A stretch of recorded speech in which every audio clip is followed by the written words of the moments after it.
नई शिक्षा नीति क्या है? नई शिक्षा नीति 2020 भारत की शिक्षा नीति है, जिसे भारत सरकार द्वारा 29 जुलाई 2020 को घोषित किया गया। सन 1986 में जारी हुई नई शिक्षा नीति के बाद भारत की शिक्षा नीति में ये पहला नया परिवर्तन है। ये नीति अंतरिक्ष वैज्ञानिक के कस्तूरीरंगन की अध्यक्षता वाली समिति की रिपोर्ट पर आधारित है। नई शिक्षा नीति 2020 के तहत 3 साल से 18 साल तक के बच्चों को शिक्षा का अधिकार कानून 2009 के अंतर्गत रखा गया। 34 वर्षों पश्चात आई इस नई शिक्षा नीति का उद्देश्य सभी छात्रों को उच्च शिक्षा प्रदान कराना है, जिसका लक्ष्य 2025 तक पूर्व प्राथमिक शिक्षा को सार्वभौमिक बनाना है। आज हम इसकी बात इसलिए कर रहे हैं क्योंकि आज से नई शिक्षा नीति के 1 वर्ष पूरे हो गए हैं। शिक्षा संवर्धन के कार्य हेतु निरंतर राष्ट्रव्यापी प्रवास, देश में शिक्षा के क्षेत्र में सकारात्मक कार्य करने वाली संस्थाओं और विद्वानों को मंच पर लाने के लिए निरंतर यत्नशील। शिक्षा बचाओ आंदोलन समिति के आद्य संस्थापकों में से एक, शिक्षा संस्कृति उत्थान न्यास के संस्थापक सह सचिव, अखिल भारतीय विद्यार्थी परिषद के राष्ट्रीय महामंत्री एवं राष्ट्रीय सह संगठन मंत्री, लेखक, संपादक व प्रकाशक भी। संपादन के क्षेत्र में विशिष्ट योगदान हेतु साहित्य मंडल द्वारा उपाधि पत्र। शिक्षा संस्कृति उत्थान न्यास के द्वारा देश भर में 3000 से अधिक संगोष्ठी एवं कार्यशालाओं के आयोजन में नेतृत्व। चरित्र निर्माण एवं व्यक्तित्व के समग्र विकास पर 400 से अधिक कार्यशालाओं में मार्गदर्शन। भारतीय भाषा मंच एवं भारतीय भाषा अभियान के गठन के सूत्रधार। वर्ष 2015 में अमेरिका प्रवास के दौरान विश्व धर्म सम्मेलन को संबोधित करने का अवसर। वर्ष 2015 में भोपाल में आयोजित विश्व हिंदू सम्मेलन की आयोजन समिति के सदस्य। वर्ष 2016 में मॉरिशस में विश्व हिंदू सचिवालय के स्थापना दिवस कार्यक्रम में मुख्य अतिथि। वर्ष 2018 में विश्व हिंदू सम्मेलन मॉरिशस में सहभागिता। तो आज हमारे साथ वही खास शख्सियत मौजूद है जिनका नाम है श्री अतुल कोठारी जी, जो कि शिक्षा संस्कृति उत्थान न्यास के राष्ट्रीय सचिव है। नमस्कार सर, आपका बहुत बहुत स्वागत है हमारे चैनल में। तो सबसे पहले मैं शुरुआत करती हूँ, क्योंकि नई शिक्षा नीति के पूरे 1 वर्ष हो रहे हैं। तो नई शिक्षा नीति के साथ ही अगर हम बात करें तो नई शिक्षा नीति को लेकर क्या लगता है कि इसमें कितनी कुछ उपलब्धियां हो गई हैं, कितना कुछ रह गया और क्या कुछ कमियां रह गई हैं जिनको अभी आगे पूरा करना है? मेरा पहला आपसे निवेदन है कि इसको राष्ट्रीय शिक्षा नीति कहिए या नई राष्ट्रीय शिक्षा नीति कहिए, क्योंकि शिक्षा नीति का नाम राष्ट्रीय शिक्षा नीति 2020 है। तो राष्ट्रीय शिक्षा नीति 2020 की घोषणा 29 जुलाई 2020 को हुई थी और इस शिक्षा नीति में एक समग्रता की दृष्टि है, एक शिक्षा नीति में भारतीय दृष्टि है, ये विद्यार्थी केंद्रित शिक्षा नीति है। इस नीति में हमारे प्राचीन ज्ञान के साथ साथ आधुनिक ज्ञान का भी समावेश किया गया है। इस नीति में सिद्धांत के साथ व्यवहारिकता यानी वोकेशनल एजुकेशन, स्किल डेवलपमेंट, इसकी भी बातें कही गई है। साथ साथ चरित्र निर्माण, नैतिक मूल्य, संस्कारों की शिक्षा, पर्यावरण की शिक्षा, ये सब बातें भी समावेश किया गया है। इस दृष्टि से ये स्वतंत्र भारत की पहली भारत केंद्रित नीति मानी जाएगी और इसलिए देश भर में इसका स्वागत किया गया है। और इस नीति घोषित हुई तब कोरोना शुरू हो गया था देश में, परंतु हमारे शिक्षा जगत के लोगों ने ऑनलाइन के माध्यम से और कई अलग अलग प्रकार से प्रयास करके काफी अच्छा विमर्श चर्चा प्रारंभ की थी देश में। लेकिन कोरोना की दूसरी लहर अचानक आई और बड़ी भयानक थी, तो उस कारण से फिर से ये काम ठप हो गया था और उसमें बहुत बड़ी रुकावट आ गई। तो फिर से ये काम धीरे धीरे प्रारंभ हुआ है, लेकिन उसको बहुत गति देने की आवश्यकता है, क्योंकि नीति लोग पढ़े समझे, क्योंकि इस नीति में बहुत सारे नए आयाम, नई बातें, एक प्रकार से समग्र परिवर्तन हुआ है। और जब तक हमारे शिक्षा जगत के लोग, विशेष करके शिक्षक, शिक्षाविद, ये नीति को अध्ययन करेंगे, समझेंगे, तभी इसके क्रियान्वयन की बात आगे बढ़ सकती। इस दृष्टि से इस नीति को समग्रता की दृष्टि से और उसके विभिन्न आयामों पर देश में विमर्श को बहुत शीघ्रता से आगे बढ़ाने की आवश्यकता है और फिर इसके क्रियान्वयन की बात प्रारंभ आगे कर सकते हैं। जी बिल्कुल। तो मेरा जैसे कि दूसरा प्रश्न आपसे है कि जो अभी जितने भी राज्य की, अगर हम स्कूली स्तर पे बात करें अभी, तो जितने भी राजकीय विद्यालय हैं वहाँ लोग अपने बच्चों को या बच्चे एक लालच बोल लें, या माता पिता का एक वो रहता था कि अगर वो स्कूल जाएंगे तो उन्हें मिड डे मील मिलेगा, मिड डे मील मिलेगा तो कहीं ना कहीं उनका जो खाने की आपूर्ति है वो स्कूलों में जाकर पूरी हो जाती है। लेकिन अब क्योंकि सारा कुछ ऑनलाइन चल रहा है और कुछ ऐसा नहीं हो पा रहा है कि बच्चे स्कूल जाएं, उन्हें कुछ खाने के लिए मिले, और खाने में बहुत सारे उसमें पौष्टिक आहार भी मिलते थे जिससे कि बच्चों का स्वास्थ्य अच्छा रहता था। लेकिन घर में रह के वो राजकीय विद्यालय वाले लोग उस तरह से अफोर्ड नहीं कर पा रहे हैं कि वो अपने बच्चों को घर में उस तरह का आहार दें। तो ऑनलाइन शिक्षा होने से इतनी सारी कमियां आ रही हैं, तो इस पर आपके क्या विचार हैं? बहुत सही बात है आपकी, लेकिन जो आज हमारे सामने परिस्थिति है, जिस प्रकार की कोरोना की चुनौती हमारे सामने है, उसमें हमारे पास दूसरा विकल्प नहीं है। इसलिए ऑनलाइन एजुकेशन के द्वारा ही कुछ मात्रा में शिक्षा देश में चल रही है। तो इसको अपने इसकी जो जो कमियां हैं और उसके कारण से जो जो समस्याएं आ रही है, उसके समाधान की दिशा में हम लोगों ने विचार करना चाहिए। सरकारी स्तर पर जो आवश्यक है वो सरकार करे, और शैक्षिक स्तर पर और सामाजिक स्तर पर आवश्यक है वो हम लोग सब मिलकर करें। क्योंकि कोई भी एक नई व्यवस्था जब आती है तो उसमें क्रियान्वयन इम्प्लीमेंटेशन में समस्या तो आती है।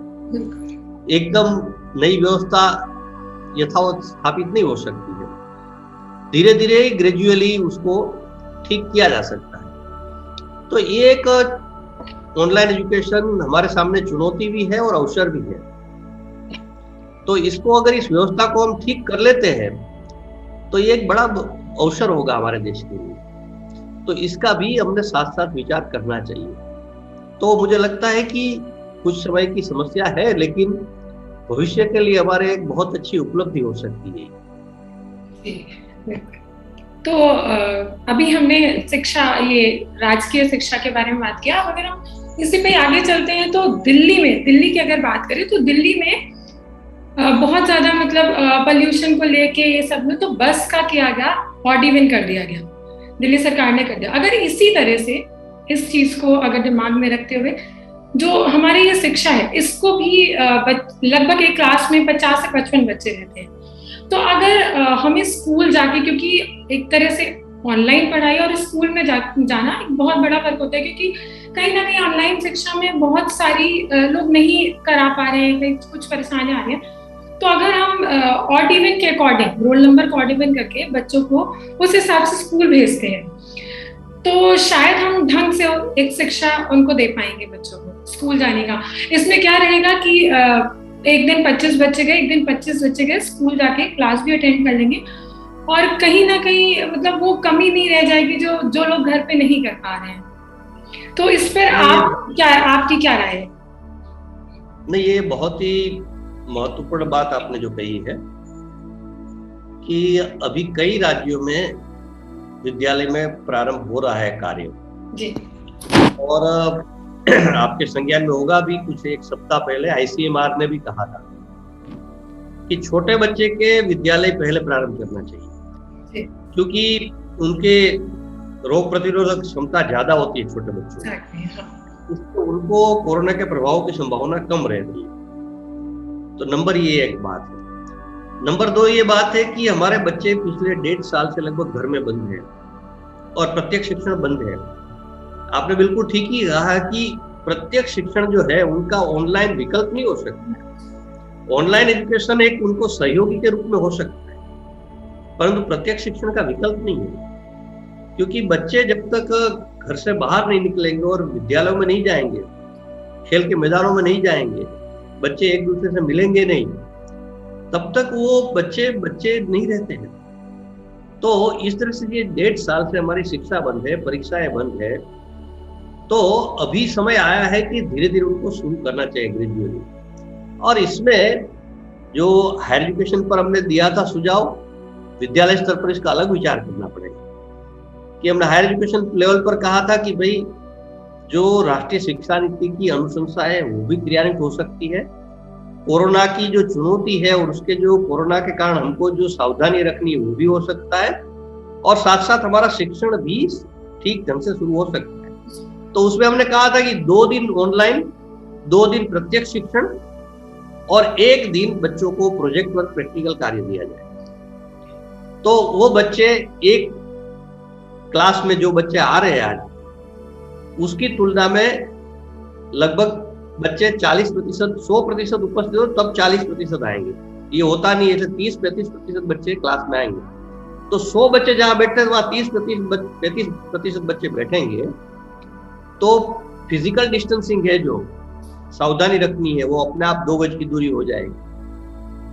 और इस कारण से विद्यालय, महाविद्यालय, विश्वविद्यालयों में बच्चों का भीड़ भी इकट्ठी नहीं होगी, रास्ते पर भी इतना ट्रैफिक कम होगा और सुचारू रूप से शिक्षण भी प्रारंभ हो जाएगा। तो इस प्रकार विद्यालय शिक्षा में हम दूसरा विकल्प सोचते हैं कि भाई, जैसे आपने कहा कि एक कक्षा में 40-50 बच्चे हैं, तो बच्चे एक दिन छोड़कर एक दिन आए शुरू में, ये भी हो सकता है। दूसरा, जहां एक ही पारी चल रही है, जैसे मान लो कई जगह पर विद्यालय, सरकारी विद्यालय 8 से 12 से 1 बजे तक चलते हैं, तो वहां 2 पारी कर सकते हैं कि सुबह और आफ्टरनून दोनों। तो इस प्रकार के सारे विकल्पों पर हमें विचार करना चाहिए और बच्चों को विद्यालयों में, स्कूलों में जल्दी से जल्दी लाने का प्रयास हमें करना चाहिए जी। ये बहुत आवश्यक है। अभी जैसे हमने बच्चों की ऑनलाइन शिक्षा और उनको कितनी जल्दी स्कूलों में लाना है, उसके लिए कैसी तैयारी चल रही है, इस पे बात की। साथ ही अगर हम बात करें कि जैसे कि कोरोना महामारी में हमने देखा है कि पर्यावरण शिक्षा, व्यक्तित्व विकास और चरित्र निर्माण के साथ सह संबंध का अभाव भी ऐसी प्रकृति की आपदाओं का कारण है। तो नई शिक्षा नीति में पर्यावरण शिक्षा की कितनी आवश्यकता मानी जाती है? नहीं, राष्ट्रीय शिक्षा नीति में पर्यावरण का भली भांति समावेश किया गया है। पर्यावरण शिक्षण की बात कही गई है, बहुत आग्रहपूर्वक कही गई है।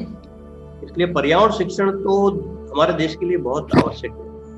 और 2003 में जो एक सर्वोच्च न्यायालय, सुप्रीम कोर्ट का जजमेंट है, उसके कारण केजी से पीजी तक अनिवार्य है पर्यावरण शिक्षण।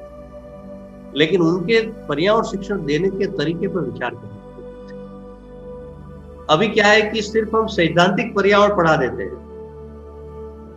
तो आप देख सकते हैं, अनुभव कर सकते हैं कि जिन्होंने पर्यावरण विज्ञान में पीएचडी कर लिया, वो प्लास्टिक के कप में गर्मा गर्म चाय पीते हुए आप उनको देख सकते हैं। तो पर्यावरण में पीएचडी तो कर लिया, लेकिन पर्यावरण उनके जीवन में नहीं आया, व्यवहार में नहीं आया। तो इसलिए पर्यावरण का विषय अधिक मात्रा में प्रैक्टिकल विषय है। और विद्यालयों स्तर पर, स्कूल स्तर पर तो बिल्कुल 100% प्रैक्टिकल होना चाहिए। हायर एजुकेशन में फिर उनको एक सैद्धांतिक रूप अधिक दे सकते हैं। तो बच्चों के जीवन में व्यवहारिक बातें आ गई, हमने अनुभव किया है, हमने कई विद्यालयों में काम किया। ये चरित्र निर्माण, व्यक्तित्व विकास, संस्कारों की शिक्षा, पर्यावरण, इन सब पर हमने बहुत समग्रता से काम किया। तो जिन विद्यालयों में काम किया, वहां आप अनुभव कर सकते हैं कि उन विद्यालय में पहले प्रयोग शुरू किए कि बच्चे खाना लेकर आते हैं तो use and throw, plastic, thermocol, ऐसी कोई चीज का उपयोग नहीं करते। आज हाथ धोने के लिए हम बहुत प्रचार कर रहे हैं, और कोरोना में भी हमने 10 साल पहले से शुरू किया है कि बच्चे भोजन करें तो पहले साबुन से हाथ धोए अच्छी तरह, भोजन के बाद भी साबुन से अच्छी तरह हाथ धोए। ये विद्यालय में व्यवस्था की जाती है। पक्षियों को दाना पानी डालने की व्यवस्था उस विद्यालय में की जाती है। तो ऐसी अनेक बातें विद्यालय में प्रयोग किए गए। जब विद्यालय में प्रयोग किए गए तो उसका परिणाम ये हुआ कि उन घरों में भी बातें शुरू हो गई। जैसे उस विद्यालयों में जो बच्चे थे, उनके घर में भी पक्षियों को दाना पानी डालना प्रारंभ हो गया। और उन बच्चे और शिक्षक, जब पर्यावरण दिवस, पृथ्वी दिवस आदि आदि दिवस होते हैं, तब रद्दी की बैग बनाते हैं शिक्षक और विद्यार्थी मिलकर, और उस समाज में रैली निकालकर दुकान दुकान पर जाकर 2-2 बैग भेंट देते हैं। एक पर्यावरण का हमारा पत्रक है, वो देते हैं और कहते हैं कि आप यूज एंड थ्रो वाला प्लास्टिक मत उपयोग करिए। हर महीने जो जहां गंदगी ज्यादा है, ऐसी जगह पर बच्चे और शिक्षक सब जाते हैं और सफाई काम करते हैं। तो बच्चे अगर विद्यालय में सही शिक्षाएं दी जाए, पर्यावरण की हो, चरित्र निर्माण की हो, संस्कार की हो, बात एक ही है, शब्द अलग अलग है, तो बच्चे घर को भी बदलेंगे, समाज को भी बदलेंगे। और हमारे यहाँ शिक्षा के 3 केंद्र प्रमुख माने गए हैं, एक घर परिवार, दूसरा विद्यालय महाविद्यालय विश्वविद्यालय और तीसरा समाज। ये तीनों स्तर पर बदलाव प्रारंभ हो सकता है, ये हमारा व्यवहारिक प्रैक्टिकल अनुभव है। तो इस दृष्टि से पर्यावरण शिक्षा तो है, पाठ्यक्रम तो है, पुस्तक है, लेकिन व्यवहारिक दृष्टि जिसमें जो देने की आवश्यकता है वो बदलाव करने की आवश्यकता है। साथ साथ एक प्रश्न आता है कि जब ऑनलाइन एजुकेशन में ये सब बंद हो जाता है, ठीक बात है, जिस मात्रा में प्रत्यक्ष हो सकता है उस प्रकार नहीं हो सकता, लेकिन हमने प्रयोग किए। हमने बच्चों के, मुझे लगता है लगभग 1.5 महीना हो गया, हमने बच्चों का एक ऑनलाइन कार्यक्रम किया था। तो 4200 से ज्यादा बच्चों ने इसमें पंजीयन किया था, पार्टिसिपेट किया। और हमने कहा था जिन बच्चों को प्रश्न है वो पहले से प्रश्न भेजे लिखित रूप में। तो 2000 से अधिक बच्चों ने लिखित में प्रश्न भेजे थे। और फिर उसका हमने 12 प्रकार के प्रश्न बनाए और उन बच्चों को प्रत्यक्ष पूछने का अधिकार दिया और उसके उत्तर भी दिए गए। और फिर इस कोरोना काल में घर में बैठे हुए बच्चे शैक्षिक दृष्टि से, सामाजिक दृष्टि से, अपने विकास की दृष्टि से क्या क्या बातें कर सकते हैं, इस प्रकार का सारा एक हमने पेपर तैयार किया था और सारे बच्चों को हमने ऑनलाइन भेजा हो। तो ये सारी बातें ऑनलाइन एजुकेशन भी कुछ मात्रा में तो हम कर सकते हैं, बस आवश्यक प्रयास करने। बिल्कुल। तो अभी जैसे आपने बताया कि आपने ऑनलाइन सर्वे किया, उसमें बच्चों के क्वेश्चंस आए, बच्चों ने आपने उन बच्चों के क्वेश्चंस का आंसर दिया और कोशिश की कि उनकी जो भी समस्याएं हैं जो भी उसको पूरा करने की।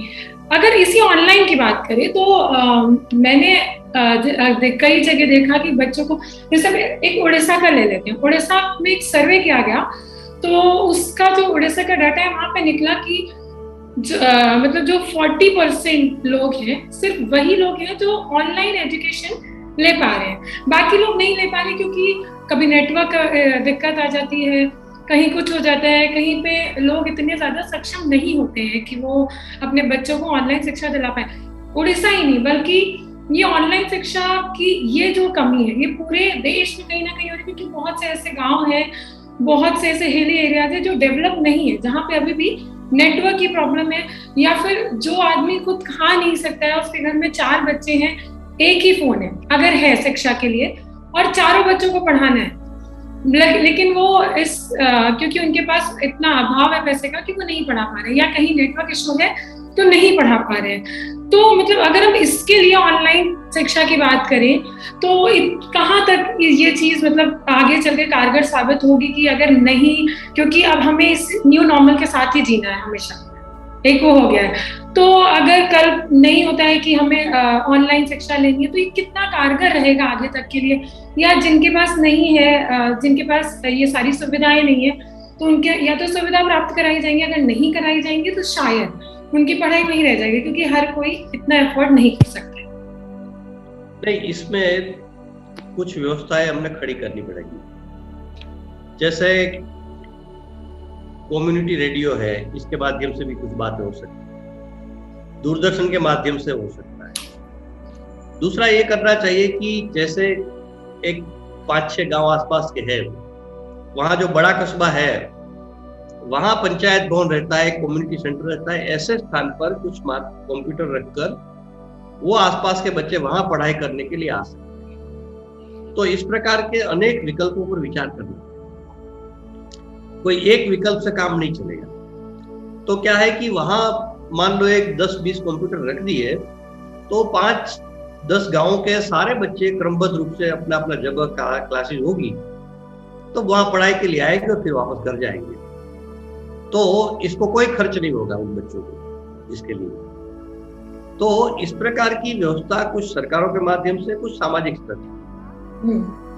इसका विचार करना पड़ेगा। जैसे उच्च शिक्षा, हायर एजुकेशन है, तो यूनिवर्सिटी स्तर पर जैसे एक कॉलेज में हमने चर्चा की कि लड़कियों का कॉलेज था, आपने मैंने कहा कितनी लड़की आपके यहाँ, तो लगभग 2000 से ज्यादा लड़कियां पढ़ाई करती थी। और बात हुई कितनी लड़कियों को मोबाइल या इसकी कठिनाई है, एंड्रॉइड मोबाइल नहीं लग सकते हैं, मुश्किल है, गरीब है, तो उन्होंने कहा लगभग 250 आसपास ऐसी लड़कियां हैं। तो मैंने कहा 250 लड़कियों के लिए हम व्यवस्था कुछ नहीं कर सकते क्या? मैंने आपका कॉलेज का जो ट्रस्ट है उनसे हम निवेदन करें, जो सक्षम बच्चे हैं उनके पेरेंट्स सभी को निवेदन करें और कुछ हम लोग भी करें। ऐसे मिलाकर 250 मोबाइल की व्यवस्था करना कोई बड़ा कठिन काम नहीं है, और वो प्रयास किया और व्यवस्था धीरे धीरे हो गई। तो कुछ बातें समाज में, शिक्षा जगत में भी संयुक्त रूप से प्रयास करने की आवश्यकता है और सरकार स्तर पर भी व्यवस्था करने की जरूरत है। ये दोनों प्रकार से व्यवस्था होगी तो मुझे लगता है कि धीरे धीरे हम सारी व्यवस्था साल 2 साल में खड़ी कर पाएंगे। जी, तो जैसे कि अभी आपने बताया कि ऑनलाइन शिक्षा के लिए जैसे घर में अगर अभाव हो रहा है तो उसके लिए एक ग्रुप में टेलीविजन लगा के उनको पढ़ाई करवाई जाएगी। लेकिन इस चीज के लिए मतलब ये बहुत अच्छी एक स्टार्टअप है जो किया जाएगा, लेकिन इसके लिए सबसे पहले जो उस घर के बच्चों के जो पेरेंट्स हैं उनके माता पिता को इसके लिए सहमत करना पड़ेगा, क्योंकि जब वो स्कूल भेजने में मतलब जो लोग नहीं, जो खुद इतने पढ़े लिखे नहीं है जिनके, तो वो स्कूल भेजने में इतना ज्यादा वो करते हैं, तो वो इस तरह के ऑनलाइन एजुकेशन के लिए कि वो एक जगह कहीं भेजें अपने बच्चों को और वहां पे पढ़ाएं, तो इसके लिए पहले हमें उनका किसी तरह दिमागी विकास करना पड़ेगा। तो उसको कैसे करेंगे? मतलब ये तो सोच लिया गया है कि हम एक जगह पे रख के ऐसे करेंगे कि बच्चों को शिक्षा ग्रहण हो, लेकिन उसके पहले जो सबसे मेन है वो उनके माता पिता का थोड़ा शिक्षा दिमाग का विकास करना बहुत जरूरी है। बिल्कुल, बहुत सही बात है आपकी। इसलिए एक तो लोगों में जागरूकता लाने का हमने प्रयास करना पड़ेगा कि वहाँ के जो उस गांव के सरपंच हो गए, प्रमुख लोग हो गए, शिक्षक होंगे, इनकी भूमिका इसमें महत्वपूर्ण बनती है। नंबर 1 बात। नंबर 2 बात, उनको जब वो शिक्षण, ऑनलाइन शिक्षण लेने आएंगे तो वहाँ उनके लिए मध्याह्न भोजन की व्यवस्था भी की जा सकती है। तो आज मध्याह्न भोजन बंद हो गया है तो काफी उनको कठिनाई है बच्चों को, तो वहां उनको भोजन भी प्राप्त होगा, तो ये भी एक उनको थोड़ा आकर्षण रहेगा। तो ऐसे थोड़े रास्ते हमने निकालने पड़ेंगे कि लोगों में एक आकर्षण चाहिए उनको भी, क्योंकि बच्चे को घर में खाने पीने की कठिनाई है। आज वैसे भी कोरोना कारण जो व्यवसाय रोजगार में बहुत कठिनाई है, तो काफी स्थिति खराब हो गई है ऐसे लोगों की सबकी। तो इस तरह से उनको साथ साथ ये भी एक आकर्षण रहे तो फिर बच्चे आने में एक आसानी होगी। तो समाज में जो पढ़े लिखे लोग हैं वहाँ, उनको थोड़ा ये दायित्व लेना चाहिए कि उन लोगों को समझाए और साथ साथ उनकी व्यवस्था भी ठीक हो जाए। कि दोनों बात हो जाएगी तो फिर ये सफलतापूर्वक हम आगे बढ़ सकते हैं। तो हम शिक्षा की बात कर रहे हैं, विकास की बात कर रहे हैं, तो कहीं ना कहीं देखा जाए तो हमारे देश में लड़कियों का, जितनी भी महिलाएं लड़कियों का, उनका भी एक बहुत बड़ा योगदान है हमारे देश के विकास के लिए। आजकल ओलंपिक्स में ही देख लीजिए, सारे हम एग्जाम्पल्स देख रहे हैं। तो ये जो शिक्षा ऑनलाइन हो गई है ना, तो इसकी वजह से लड़कियों के साथ क्या हुआ है कि जैसे अब कॉलेज की लड़कियां हैं, कॉलेज जा रही हैं और अचानक से ऐसी स्थिति आ गई, किसी को नहीं पता था कि इतनी भयावह महामारी आ जाएगी, लेकिन आ गई। तो उसमें लड़कियों को अब घर बैठा दिया गया। ऑनलाइन शिक्षा का कुछ वो नहीं है, कॉलेज जा नहीं पा रही है, घर बैठी है, तो अब घर वाले सोचते हैं कि पढ़ाई तो है नहीं, तो चलो शादी करवा देते हैं, क्योंकि घर वालों के पास एक यही विकल्प बचता है कि शादी करवा दें और पढ़ाई तो अब होती रहेगी। वो तो नॉर्मल भी वो लोग सोचते ही हैं। कई लोगों की ऐसी मेंटालिटी है अभी भी हमारे देश में कि लड़कियां पहले पढ़ाई करवा देते हैं, पहले शादी करवा देते हैं, फिर वो अपनी पढ़ाई पूरी करती रहेंगी। इसमें कहीं ना कहीं लड़कियां अपनी पढ़ाई से बैकआउट हो जाती हैं। वो करना कुछ चाहती हैं अपने जीवन में, लेकिन अब इस वजह से उनका बैकआउट हो गया है, पढ़ाई नहीं कर पा रही हैं, घर पे शादी कर दी जा रही है। और उसी लड़कियों के साथ ही बहुत सारे ऐसे स्टूडेंट्स के साथ भी ऐसा हुआ है कि उनको बैकआउट करना पड़ गया अपनी पढ़ाई को लेके। तो ये ऑनलाइन शिक्षा कितनी ज्यादा कारगर रहेगी, मतलब आगे तक की लड़कियों का अगर भविष्य देखें या और भी बच्चों का भविष्य देखें, तो इस पर आपकी क्या राय है? नहीं, ये सिर्फ लड़कियों के लिए प्रश्न नहीं है, ये सबके बच्चों के लिए प्रश्न है। क्योंकि अभी परिस्थिति में बहुत बदलाव है। मैं दिल्ली विश्वविद्यालय में भी 2-3 दिन पहले गया था, तो एक कार्यक्रम में मैंने पूछा उनको, तो क्या हमारे यहाँ जितना एडमिशन है उसमें 60% लड़कियां हैं जी। तो अभी इंजीनियरिंग में, मेडिकल में, ऐसे कॉलेजों में भी लड़कियों की पर्याप्त संख्या है जाने लगी। तो अभी ये जमाना चला गया कि लड़कियां इसलिए पढ़ाई नहीं कराना, नहीं करना, ये ठीक है, कुछ बहुत इंटीरियर में कुछ बातें हो सकती है, लेकिन वो काफी कम हो गई है अभी। दूसरी बात ये है कि ऑनलाइन एजुकेशन का आगे की दृष्टि से हम विचार करें तो इसमें लड़कियों के लिए संभावनाएं बढ़ती है। आज हमारे गांवों में कई परिवार ऐसे हैं कि लड़कियों को बाहर भेजना नहीं चाहते, क्योंकि जिस प्रकार की परिस्थिति सामाजिक है उसमें उनको डर लगता है कि लड़की घर से दूर जाएगी तो बिगड़ जाएगी, कई प्रकार की बातें हैं। तो इस कारण से ऐसी लड़कियों को अगर ऑनलाइन एजुकेशन घर बैठे मिले तो शायद वो पढ़ पाए। तो ये भी एक अवसर के रूप में भी इसको देखने की जरूरत है, क्योंकि इतना बड़ा देश हमारा है और जनजाति क्षेत्र, ट्राइबल एरिया बहुत बड़ा है, पर्वतीय विस्तार है, सब प्रकार की बातें हैं। तो ऐसी स्थिति में सब जगह न कॉलेज पहुंच सकते, न वो बच्चे कॉलेज तक पहुंच सकते। तो ऐसे समय में अगर उनको एडमिशन दिया जाए और ऑनलाइन एजुकेशन के माध्यम से उनकी पढ़ाई हो सकती है, तो शायद जो लड़के लड़कियां नहीं पढ़ पा रहे आज, वो पढ़ भी पाए। और ये भी हो सकता है कि जब ऑनलाइन एजुकेशन होता है तो कई बार नहीं पढ़ने का एक और कारण भी आर्थिक स्थिति भी होती है। तो जब वो बच्चे घर में ही रहेंगे, चाहे लड़की हो लड़का हो, तो जो घर परिवार का काम है वो भी करते रहेंगे और ऑनलाइन पढ़ाई भी साथ साथ उनकी होती रहेगी और वो ग्रेजुएट पोस्ट ग्रेजुएट आगे की पढ़ाई कर सकेंगे। तो ये अवसर भी है। कुछ ऑनलाइन एजुकेशन की मर्यादाएं, कमियां है, जरूर उनको स्वीकार करना चाहिए। मैंने पहले ही कहा कि प्रत्यक्ष शिक्षा का विकल्प नहीं हो सकता है, लेकिन ऑनलाइन एजुकेशन की कुछ जो विशेषताएं है उसको भी हमने संज्ञान में लेकर अगर ठीक ढंग से प्रयास करेंगे तो इसका लाभ भी हमको हो सकता है। जी, अब जैसे कि अभी आपने बताया कि घर पे पढ़ाई भी कर लेंगे, घर पे रह के ग्रेजुएट भी हो जाएंगे, तो इसी को ध्यान में रखते हुए अगर हम बात करें रिजल्ट्स की, एक टाइम पे था कि 10th और 12th जो होता था वो बहुत ज्यादा मायने रखता था हमारी शिक्षा के लिए। इसी के आधार पर हम आगे की शिक्षा करते थे। हमें उच्च स्तरीय शिक्षा के लिए हमारे लिए स्कूली शिक्षा बहुत ज्यादा जरूरी होती है। तो जो 10th, अब क्या हो गया है कि जो 10th का रिजल्ट है वो 10th और 12th वालों को पास कर दिया गया और 12th को 11th को 10th के बेसिस के आधार पे 11th में आगे बढ़ा दिया गया।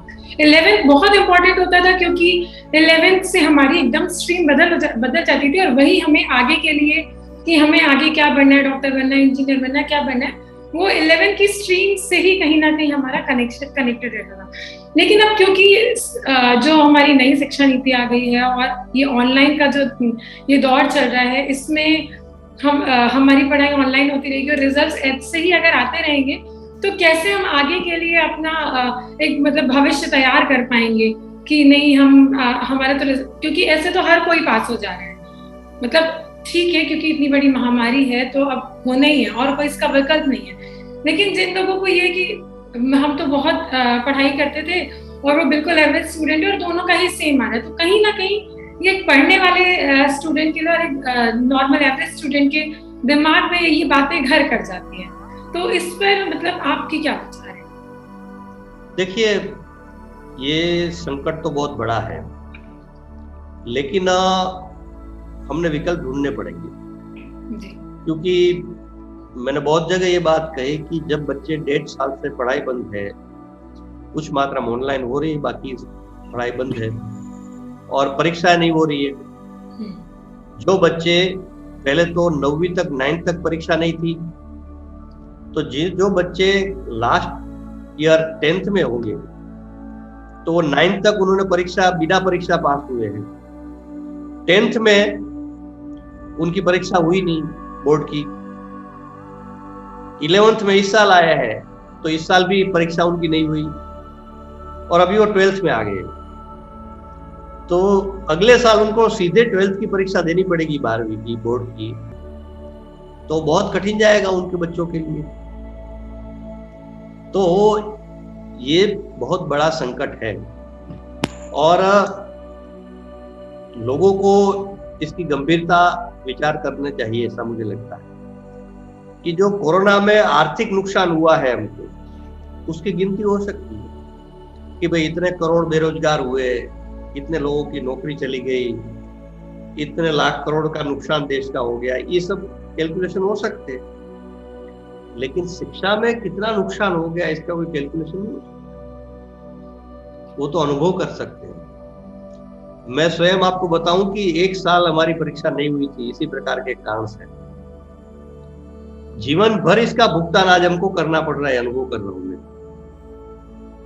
तो आज समझ में नहीं आता है बच्चों को और उनके अभिभावकों को भी शायद कि परीक्षा नहीं होने से कितना बड़ा परिणाम, क्योंकि हमारे यहाँ तो परीक्षा ही सब कुछ है। शिक्षा यानी परीक्षा, तो परीक्षा नहीं है तो सब कुछ बंद हो जाता है। तो ऐसे समय में मैंने एक सुझाव कई जगह पर दिया है कि परीक्षा बंद है, चलो कोई बात नहीं, लेकिन हम मूल्यांकन कर सकते हैं सारे बच्चों का क्या। जैसे हम लोगों ने सहशैक्षिक गतिविधियां, को करिकुलर एक्टिविटीज के लिए हमने चार्ट तैयार किए कि बच्चों का घर बैठे मूल्यांकन करना। तो 3 प्रकार से हमने उसमें किए हैं चार्ट। एक, बच्चे अपना स्वयं मूल्यांकन करें, उनके अभिभावक उनका मूल्यांकन करें और उनके शिक्षक उनका मूल्यांकन करें। ये तीनों को मिलाकर एक, जो राष्ट्रीय शिक्षा नीति में भी एक होलिस्टिक इवैल्यूएशन, समग्र मूल्यांकन की बात कही है, वो भी बात हो सकती है। बस इसमें अभी एक बात जोड़नी है कि विषयों की बात है, उसमें जोड़ देनी। जब मूल्यांकन की बात और ये शुरू हो जाएगी और घर में उनके लिए साहित्य जाएगा तो बच्चे भी जागरूक हो जाएंगे, अभिभावक भी जागरूक हो जाएंगे, फिर से किताबें खुलने लगेगी। तो ये हमने करने की आवश्यकता है। और कोरोना काल में एक नया दृष्टि लाने की जरूरत है कि घर ही विद्यालय है हमारा, घर ही हमारा स्कूल है। तो जो आज हमारी शिक्षा में प्रत्यक्ष परोक्ष रूप से जो पेरेंट्स, अभिभावक की सहभागिता बहुत कम दिखती है, वो भी इसमें अच्छी तरह से बढ़ सकती है। और पेरेंट्स और अभिभावक जागरूक हो गए तो बहुत बड़ा बदलाव आ सकता है।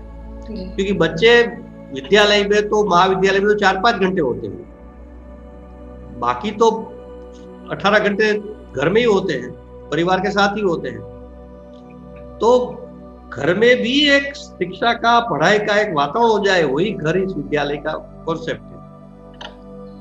तो बहुत लंबे समय में हमारे यहाँ अच्छा परिवर्तन, सकारात्मक परिवर्तन शैक्षिक दृष्टि से आ सकता है जी। तो ये 2 बातें अगर करेंगे कि एक तो परीक्षा न हो तो भी कोई बात नहीं, और वो विद्यालय, महाविद्यालय, विश्वविद्यालय अपने सभी बच्चों का मूल्यांकन करें, और घर में एक विद्यालय की प्रवृत्ति, एक्टिविटीज कैसे बढ़े, उसमें उनके अभिभावकों को भी सहभागिता करते हुए घर में भी पढ़ाई बच्चों की जारी रहे। ये 2 प्रयास अगर ठीक ढंग से हम लोग करेंगे तो इस चुनौती को भी तो हम जरूर पार पाड़ लेंगे, लेकिन हमको एक बहुत बड़ा अवसर भी उपलब्ध हो सकता है। तो क्या new education policy new normal के साथ हो पाएगी या नहीं? अगर नहीं हो पाएगी तो न्यू एजुकेशन पॉलिसी को न्यू नॉर्मल के साथ हम लेकर चलेंगे, ये हमें अपनी सोच में रखना बहुत ज़रूरी है। बच्चों का सर्वांगीण विकास कैसे हो पाएगा, उसको भी हमको दिमाग में रखना पड़ेगा। हायर स्टडीज़ के लिए बाहर जाने वाले बच्चों के पर भी काम करना पड़ेगा। सिस्टम को इतना डिसिप्लिन बनाना होगा जिससे कि एजुकेशन हैम्पर नहीं हो पाए। जैसे कि अभी पूरे विश्व में 170 कंट्रीज़ में बच्चे स्कूल जा रहे हैं, तो भारत कहाँ पीछे रह रहा है? क्यों डिसीजन नहीं ले पा रहा है कि कब स्कूल खुलेंगे और कब हम फिर से पढ़ाई करने स्कूल जा पाएंगे?